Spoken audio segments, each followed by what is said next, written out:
Imagine being in a relationship with the love of your life, but not being able to conceive children. Do you have the image in your head? Are you a part of the LGBTQ plus community? If you answered no, be prepared to adopt or foster children with no problems. If you answered yes, join the club.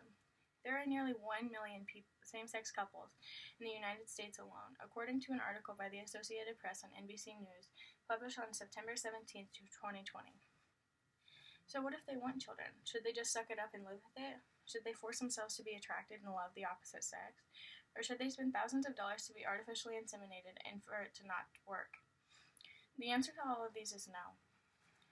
They should be allowed to save a child from abusive households, the foster care system, and they should be able to adopt. A June 4, 2020 NBC News article by Julie Morrow states that the Trump administration submitted a brief to the Supreme Court on June 3rd.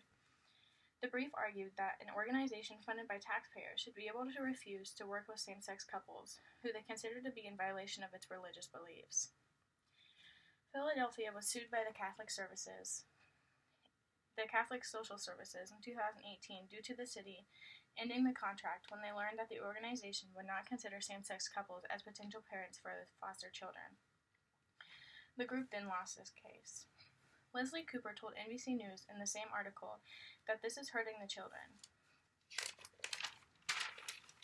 It's hurting them by reducing the number of families to care for them and get them out of the foster system.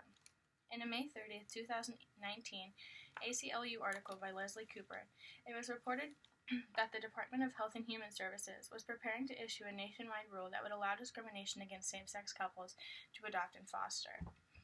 According to a 2020 article by Children's Home and Aid titled Facts About Foster Care, there are more than 16,000 children in the system. This is just in Illinois.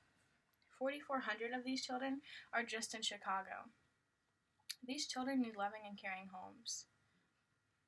Firstly, should they suck it up and live with it? Same-sex couples should have every right opposite-sex couples have.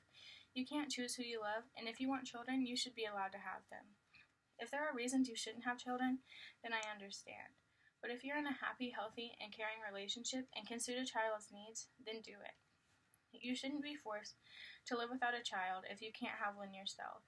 People will argue and say, well, life isn't fair, and they're absolutely right, but being in a homosexual relationship and being denied to adopt is pretty much torture. I've been in a relationship with my girlfriend for 4 years.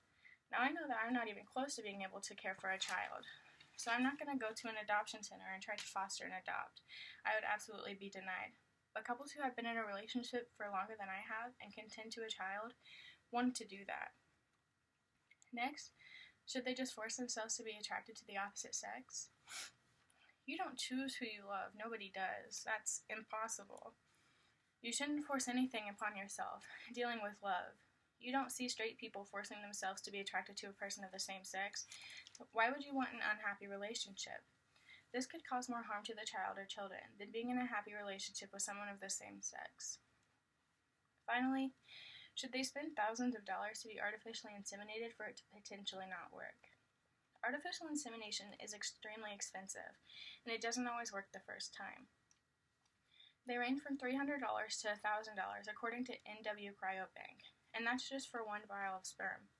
This doesn't include the procedures, the tests, or having to do it multiple times because it didn't work the first time. Or what if both of the people in the relationship are both males? Are they just out of luck? Not everyone has the means or wants to carry a child. So in conclusion, same-sex couples are denied to adopt every day. Over 16,000 children just in Illinois have to stay in foster care because of LGBTQ plus discrimination. So should they just suck it up and live with it? Should they force themselves to be attracted to the opposite sex? Or should they spend thousands of dollars to be artificially inseminated for it to potentially not work? Same-sex couples should not be denied to adopt unless there are signs of being unfit, just like those of opposite-sex couples. If opposite-sex couples can adopt and foster, then why can't same-sex couples? There is no reason for them to be denied unless they will bring neglect and harm to a child, but really, anyone can do that. So why deny a homosexual couple that is suitable to adopt? Is it because it goes against religion, or is it because you don't agree with it? You absolutely don't have to agree with it, but don't be the person who takes away someone else's happiness. Just think, a homosexual couple will take such good care of a child that would have been neglected in a heterosexual relationship because they weren't ready for a child.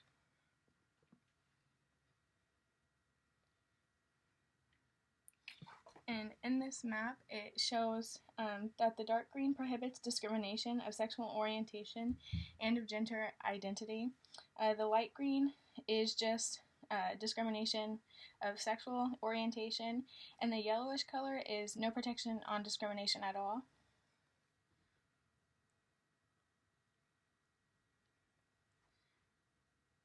And then in this chart, it shows the number of households with children in the United States. And you can see that the same-sex couples one is extremely low because they're denied adoption more than opposite-sex couples.